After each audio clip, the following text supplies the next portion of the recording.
9 बज चुके हैं और खबर की शुरुआत सोशल मीडिया पर लगातार मच रही सुर्खियों पर। सोशल मीडिया पर प्रिया प्रकाश के वीडियो की सनसनी है। उनके आंखों के अंदाज को लाखों हिट्स मिल रहे हैं। सोशल मीडिया के सभी प्लेटफॉर्म पर इस वीडियो की धूम है। तो वहीं प्रिया प्रकाश का ये वीडियो कानून की दहलीज तक पहुंच चुका है। हैदराबाद में कुछ युवकों ने डेब्यू एक्ट्रेस प्रिया प्रकाश और उसके फिल्म प्रोड्यूसर के खिलाफ धार्मिक भावना भड़काने का केस दर्ज कराया है।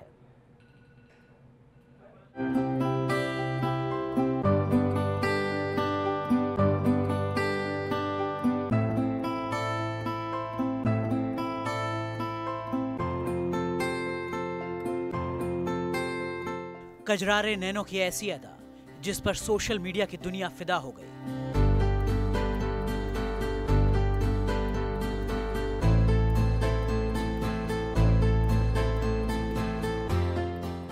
आंखों की शरारत हो या फिर बिन अल्फाजों के इजहार मोहब्बत, कोई इसे वैलेंटाइन स्पेशल मानता है तो कोई इसमें अपनी मोहब्बत का अक्स देखता है। मलयाली फिल्म ओरू आदार लव में प्रिया प्रकाश वारियर ने अपने नैनों की अदा से युवा धड़कनों में हलचल मचा दी। कुछ ही घंटों में वो सोशल मीडिया में छा गई। ये फिल्म का एक छोटा सा हिस्सा है।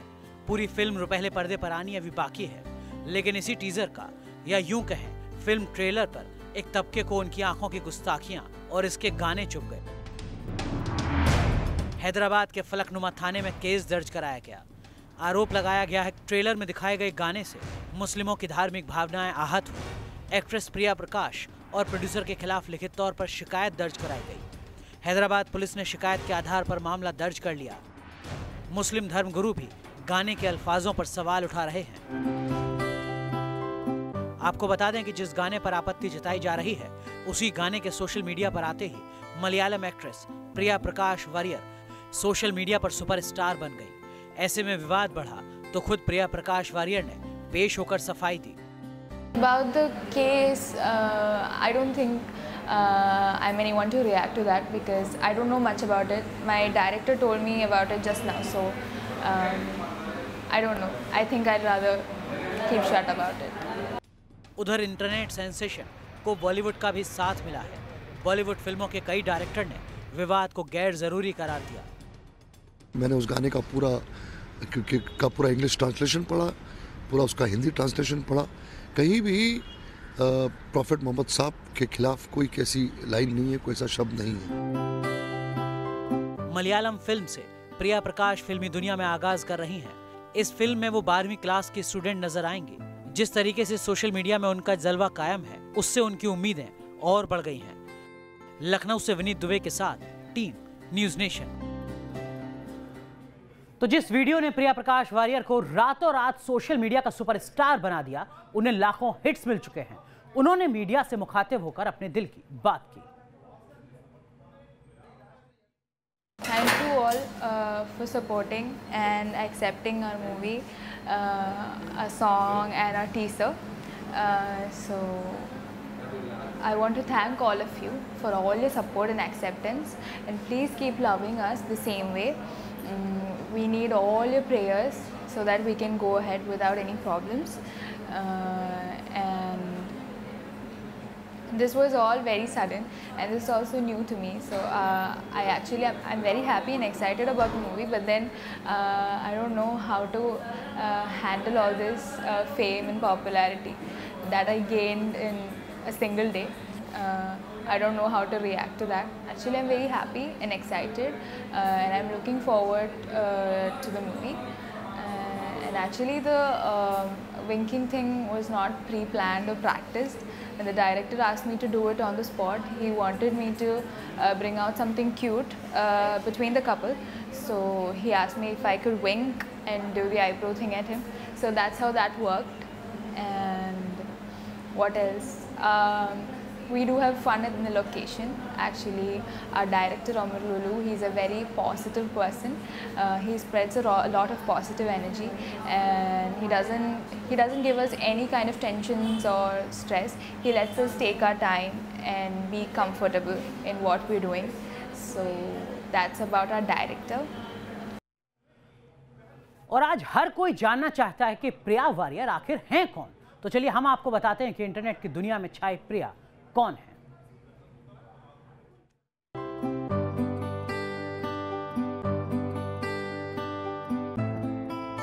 आंखों के इशारों से करोड़ों दिलों तक पहुंच गई हैं प्रिया प्रकाश।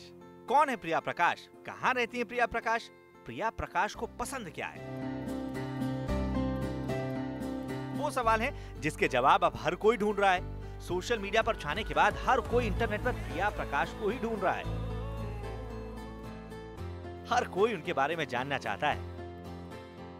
18 साल की प्रिया प्रकाश केरल के जिले त्रिशूर के पुन्नुंगम के रहने वाली हैं। इनके पिता का नाम प्रकाश वारियर है। प्रिया फिलहाल विमला कॉलेज से बीकॉम की पढ़ाई कर रही हैं। एक्टिंग के अलावा प्रिया प्रकाश को म्यूजिक, डांस और ट्रैवलिंग का शौक है। प्रिया ओरू अदार लव से फिल्म इंडस्ट्री में अपना डेब्यू करने जा रही हैं, लेकिन इससे पहले वो फैशन की दुनिया में भी अपना कमाल दिखा चुकी हैं। प्रिया ऐश्वर्या रानी 2017 और कोच्चि के एक फैशन शो में रैंप वॉक करती नजर आई थी। प्रिया फेसबुक और इंस्टाग्राम पर काफी एक्टिव रहती हैं। सोशल मीडिया पर उनकी फैन फॉलोइंग के बारे में जानकर आप हैरान रह जाएंगे।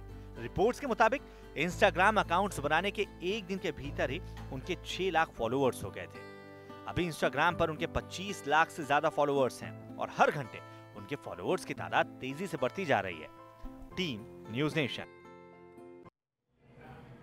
तो दरअसल में जिस तरीके का ट्रेलर सामने आया या कहिए टीजर सामने आया, उसके बाद लोकप्रियता लगातार बढ़ती रही एक्ट्रेस प्रिया प्रकाश की, और 25 लाख फॉलोअर अकेले इंस्टाग्राम पर ये दर्शाते हैं कि किस तरीके से लोकप्रियता का दायरा लगातार आगे बढ़ता जा रहा है। लेकिन इस बीच विरोध के सुर भी सामने आ रहे हैं, खासकर उस फिल्म को लेकर, फिल्म के गाने को लेकर। लेकिन एक तरफ हम प्रिया प्रकाश के टीजर की बात कर रहे हैं, फिल्म के टीजर की बात कर रहे हैं, वहीं दूसरी तरफ आज वैलेंटाइन डे है, जब प्यार का इजहार करते हैं लोग। वहीं कई लोग ऐसे हैं और कई संगठन भी ऐसे हैं जो इसे हिंदुस्तानी संस्कृति और सभ्यता से खिलवाड़ बताकर हंगामा करते दिखे। देश के कई शहरों में बजरंग दल समेत कई संगठनों ने जमकर उत्पात मचाया। कई लाठी लेकर कार्यकर्ता जोड़े को खदोड़ते नजर आए, तो कहीं ट्रैफिक रोककर विरोध प्रदर्शन हुआ। शहर शहर वैलेंटाइन डे के विरोध में खूब तमाशा नजर आया।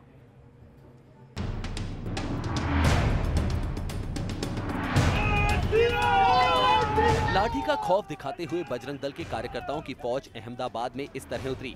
वैलेंटाइंस डे के खिलाफ इनका गुस्सा इस कदर बढ़ा कि जो जोड़ा सामने पड़ा उसे धमकाने लगे। साबरमती रिवर फ्रंट पर काफी देर तक यूं ही हंगामा होता रहा।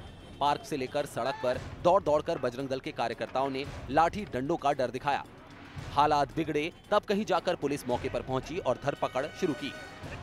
बजरंग दल के कार्यकर्ताओं ने आज सवेरे से रिवर फ्रंट पर विरोध किया। आप देख सकते हैं पुलिस का बड़ा काफिला यहाँ पर मौजूद है और कम से कम 40 से 50 लोग यहाँ बजरंग दल के कार्यकर्ता उपस्थित हैं। आप स्क्रीन पर देख पा रहे हैं कि किस तरह से पुलिस इन सभी को डिटेन कर रही है, क्योंकि बजरंग दल का साफ कहना है कि जिस तरह से वैलेंटाइन डे का विरोध हम कर रहे हैं वो हमारी संस्कृति नहीं है। वैलेंटाइंस डे के खिलाफ हैदराबाद में जमकर हंगामा हुआ। प्रदर्शनकारियों ने रेस्टोरेंट और पब में घुसकर हंगामा किया। पार्टी मना रहे लोगों को खदेड़कर वहां लगे बलून और कुर्सी मेज पर गुस्सा उतारने लगे। काफी देर तक ये हंगामा होता रहा, लेकिन पुलिस मौके पर नहीं पहुंची। वहीं बंजारा हिल्स इलाके में बजरंग दल के कार्यकर्ताओं ने चक्का जाम कर दिया और पुतला फूंककर वैलेंटाइन के खिलाफ नारेबाजी की।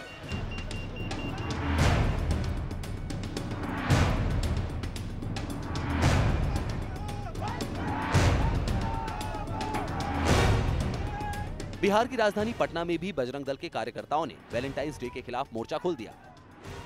इल्जाम लगाया कि पश्चिमी संस्कृति को फैलने नहीं देंगे।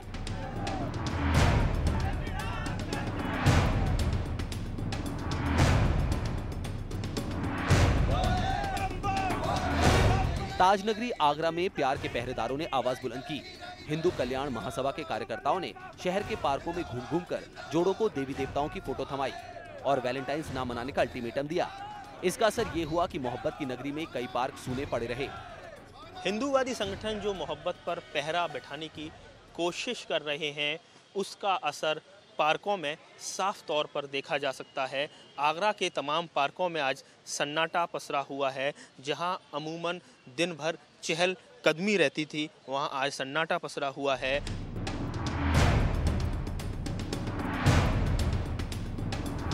देश भर में वैलेंटाइंस डे की जितनी चर्चा है उतना ही विरोध। कई मुस्लिम संगठनों ने भी वैलेंटाइंस डे के खिलाफ मुहिम चलाई। लखनऊ में Begum Akhtar royal family of Awadh की महिला कार्यकर्ताओं ने फूल बांटकर एंटी वैलेंटाइंस डे की मुहिम चलाई। Team news nation. चलिए, तो वैलेंटाइन डे पर संस्कृति रक्षकों ने सड़क पर तो पहरेदारी की ही, इसके साथ ही कुछ ऐसी घटनाएं भी हुई जहां चोरी छुपे वैलेंटाइन डे बनाने वालों की जमकर धुनाई हुई। हम आपको हरिद्वार की तस्वीर दिखाते हैं। इसमें एक महिला ने अपने पति के साथ वैलेंटाइन डे बनाकर आ रही दूसरी महिला को पकड़ लिया और फिर उसकी सड़क पर ही धुनाई करने लगी। महिला का आरोप था कि उसका पति वैलेंटाइन मनाने के लिए इस महिला को हरिद्वार से ऋषिकेश लेकर गया था। वहां से लौटने पर दोनों रंगे हाथ पकड़े गए। महिला का पति तो भाग खड़ा हुआ, लेकिन उसकी प्रेमिका की पिटाई हो गई।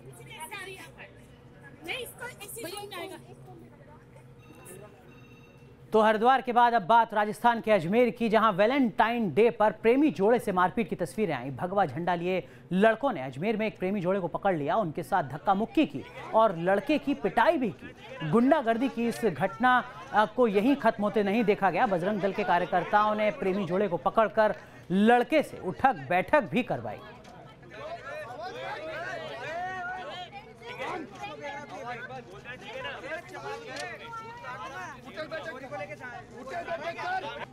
दो 2019 के चुनावों से पहले मानो रथ यात्रा का एक दौर सा चल निकला है। एक तरफ जहां अयोध्या से राम मंदिर के निर्माण के लिए रथ यात्रा निकाली गई है, तो दूसरी तरफ देश भर में राष्ट्रवाद के मुद्दे को भुनाने के लिए राष्ट्र रक्षा यज्ञ की तैयारी की जा रही है। वैसे तो इस महायज्ञ को राष्ट्र रक्षा का नाम दिया गया है, लेकिन हर कोई जानता है कि इस यज्ञ का मकसद 2019 के लोकसभा चुनाव है। दिल्ली में आज राष्ट्र रक्षा यज्ञ की तैयारी के लिए गृहमंत्री राजनाथ सिंह ने जल मिट्टी रथ यात्रा को हरी झंडी दिखाकर रवाना किया। जल मिट्टी रथ यात्रा के जरिए देश की सभी बॉर्डर से मिट्टी और चारों धाम का जल लाकर इसका इस्तेमाल हवन के दौरान किया जाएगा।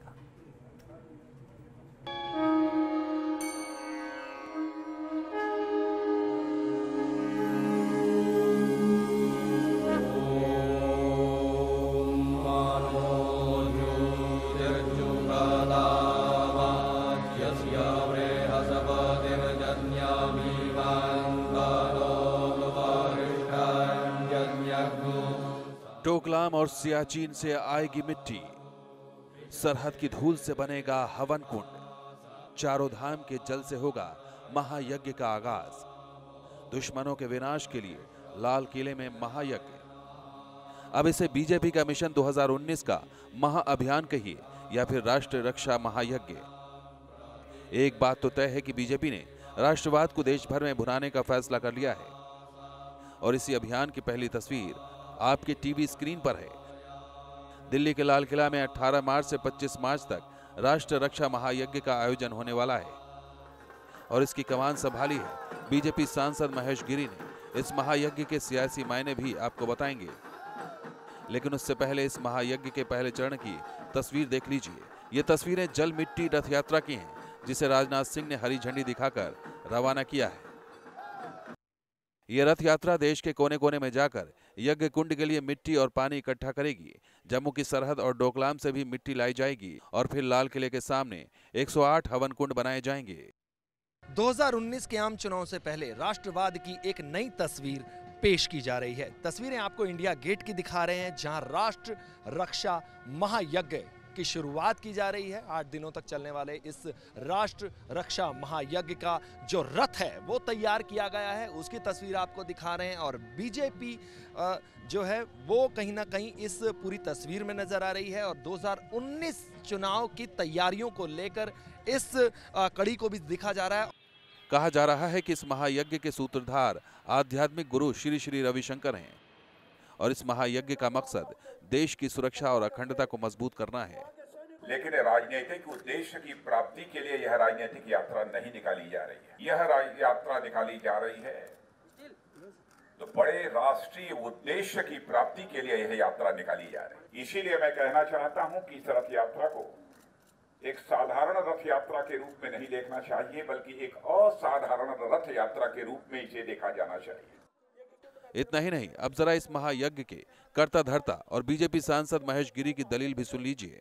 इसकी तैयारी कहें, क्या होने जा रहा है? राष्ट्र रक्षा महायज्ञ राष्ट्र की रक्षा, सुरक्षा, संपन्नता, समृद्धता इसके लिए किया जा रहा है।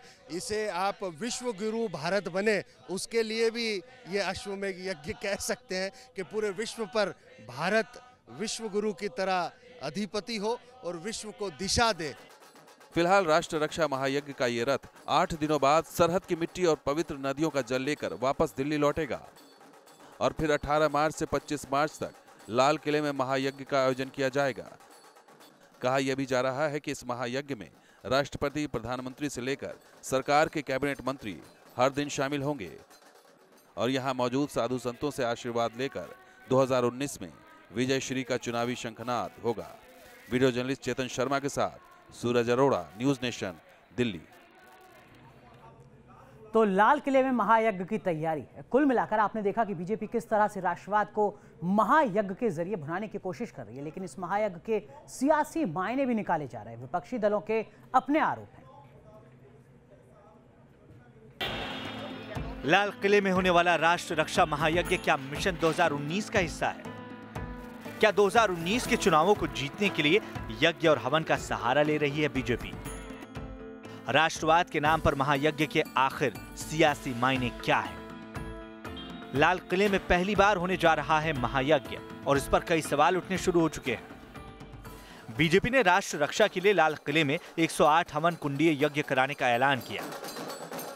बीजेपी नेता और कार्यकर्ताओं ने इस महायज्ञ को राष्ट्रवाद से जोड़ा है, लेकिन इस सियासी दांव पर विपक्षी दलों ने सवालों के तीर दागे हैं। जिस तरह से उपयोग किया जा रहा है अपनी कमियों को छुपाने के लिए, आज देश के गृह मंत्री हैं राजनाथ साहब, हम जानना चाहते हैं कि देश पे शहादत जो बढ़ रही है उसके लिए क्या कर रहे हैं। यज्ञ करना कहीं पर कोई दिक्कत नहीं है हमें, लेकिन यज्ञ का उपयोग करके कपटी राष्ट्रवाद को जगाना दिक्कत का काम है। महायज्ञ को लेकर सरकार और संगठन में भी दुविधा की स्थिति है। एक तरफ ये कहा जा रहा है कि इस कार्यक्रम से सरकार का कोई सीधा लेना देना नहीं है, वहीं दूसरी तरफ इसे मेगा शो की तरह प्रोजेक्ट करने की कोशिश भी हो रही है। कहा यह भी जा रहा है कि महायज्ञ में सरकार के कई कैबिनेट मंत्री मौजूद होंगे। प्रधानमंत्री नरेंद्र मोदी भी इस महायज्ञ में शामिल हो सकते हैं। बीजेपी अध्यक्ष अमित शाह भी इस महायज्ञ का हिस्सा होंगे। इतना ही नहीं, ये पहला मौका है जब लाल किले के मैदान में इस तरह का कोई महायज्ञ होगा। मार्च के महीने में महायज्ञ राष्ट्रवाद की विचारधारा को सामने रखकर बीजेपी ने ऐलान कर दिया है और रथ जो है वो सीमाओं की मिट्टी लेने के लिए निकल चुका है। 4 धामों का जल भी लाया जाएगा और कहने वालों ने सीधे तौर पर कहना शुरू कर दिया है कि 2019 के आम चुनाव का बिगुल बजता दिखाई दे रहा है, जिसमें लाल किले के प्रांगण में राजधानी दिल्ली की सबसे ऐतिहासिक इमारत, कहीं ना कहीं कह लीजिए लाल किला, इसके प्रांगण में इतिहास में पहली बार महायज्ञ जैसा आयोजन जो है वो किया जा रहा है और वो भी काफ़ी भव्य, काफ़ी विशाल, जिसमें राष्ट्रपति, प्रधानमंत्री से लेकर देश की आम जनता को सीधे तौर पर न्योता कहीं ना कहीं बीजेपी दे रही है। महायज्ञ के आयोजकों की माने तो राष्ट्र रक्षा महायज्ञ में 1000 से ज्यादा ब्राह्मण मां बगला देवी का आवाहन करेंगे। कहा यह भी जाता है कि बगला देवी शत्रुओं की विनाशक शक्ति के तौर पर पूजी जाती हैं। साफ है, बीजेपी की नजरें मिशन 2019 को फतह करने की है और इस चुनावी जंग को जीतने के लिए वो कोई भी तरीका आजमाने से गुरेज नहीं कर रही। वीडियो जर्नलिस्ट चेतन शर्मा के साथ सूरज अरोड़ा, न्यूज नेशन, दिल्ली। आज एक फर्जीवाड़े की खबर आई और हिंदुस्तान के निवेशकों के 3000 करोड़ रुपए इसी खबर के साथ डूब गए। खबर यह थी कि पंजाब नेशनल बैंक ने सीबीआई में शिकायत की है कि मुंबई के उसके एक ब्रांच से लेन देन में फर्जीवाड़ा हुआ है। कानूनी एजेंसी को की गई शिकायत में पीएनबी ने कहा कि उसे अपने बैंक से 11,334 करोड़ रुपए के फर्जी लेनदेन का पता चला है। पीएनबी का कहना है कि लेनदेन में फर्जीवाड़े का इस्तेमाल कर कुछ खाता धारकों ने विदेशों में भी बैंकों से पैसे लिए हो सकते हैं। इस खुलासे के बाद पीएनबी ने डिप्टी मैनेजर समेत 10 बैंक कर्मियों को निलंबित कर दिया। सीबीआई को दी गई शिकायत में 2 बैंक कर्मी आरोपी भी बनाए गए हैं। और इसी के साथ ही एक और खबर आई जिसमें सीबीआई सूत्रों ने बताया कि पीएनबी की ही शिकायत पर 5 फरवरी को सीबीआई ने एक अरबपति हीरा कारोबारी, उसकी पत्नी, भाई और कारोबारी साझेदार के खिलाफ 280 करोड़ रुपए की धोखाधड़ी का केस दर्ज कर जांच शुरू कर दी। आपको बता दें कि पीएनबी में लेनदेन के फर्जीवाड़े की खबर आते ही शेयर बाजार में इस बैंक के शेयर तेजी से लौटे। एक अनुमान के मुताबिक इससे निवेशकों को करीब 3000 करोड़ रुपए की चपत लगी है, क्योंकि पीएनबी ने लेनदेन में जिस रकम के फर्जीवाड़े का आरोप लगाया है वो उसके टोटल मार्केट कैपिटलाइजेशन 36,000 करोड़ की 1/3 होती है। तो पीएनबी के फर्जीवाड़े की रकम इतनी बड़ी है कि आम इंसान 11,000 करोड़ की धांधली सुनकर ही हैरान हो जा रहा है। हालांकि सरकार नहीं मानती कि खुलासा इतना परेशान करने वाला है। वित्तीय मामलों के विभाग के अफसर ने कहा है कि मामला अभी नियंत्रण में है। This is out of control or too big a worry at this point in time. That's my broad sense again, but as I said, I officially don't deal with this. तो सरकारी सूत्रों का कहना है कि पीएनबी से फर्जीवाड़े को लेकर जो खुलासा हुआ है, दरअसल वो सरकार की एनपीए चेक करने की मुहिम में हुआ है। बैंकों के बढ़ते एनपीए पर लगाम लगाने के लिए सरकार ने जो कदम उठाए हैं, उसी दौरान पीएनबी ने यह खुलासा किया है कि करीब 11,000 करोड़ से ज्यादा की रकम के लेन देन में फर्जीवाड़ा कर दिया गया। तो आखिर कैसे यह फर्जीवाड़ा हुआ और 11,000 करोड़ रुपए की रकम आखिर गई कहां?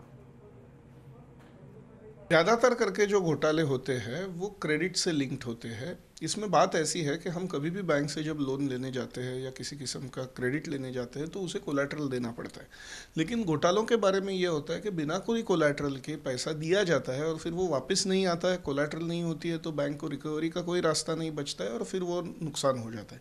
इस घोटाले में भी उसी किस्म की कुछ गड़बड़ी हुई है कि जो ओवरसीज़ ट्रांजैक्शंस है, उन ट्रांजैक्शंस के लिए जो एलिजेड कंपनीज़ है, उन कंपनीज़ ने, फर्म्स ने, मेरे ख्याल से फर्म्स ने पीएनबी बैंक के ऑफिशियल को साथ में मिली भगत करके उनसे कुछ लेटर इशू करवाए, जो लेटर अब्रॉड में इनकैश किए गए। तो वो पैसा है वो पीएनबी से अब्रॉड चला गया और ये इन्हीं के वहाँ के अकाउंट में चला गया होगा शायद, और अब वो पैसा यहाँ से भी रिकवर नहीं हो रहा है, वहाँ से भी नहीं रिकवर हो रहा है। तो उस तरह से वो फ्रॉड बन गया और बैंक को उसका नुकसान हो रहा है।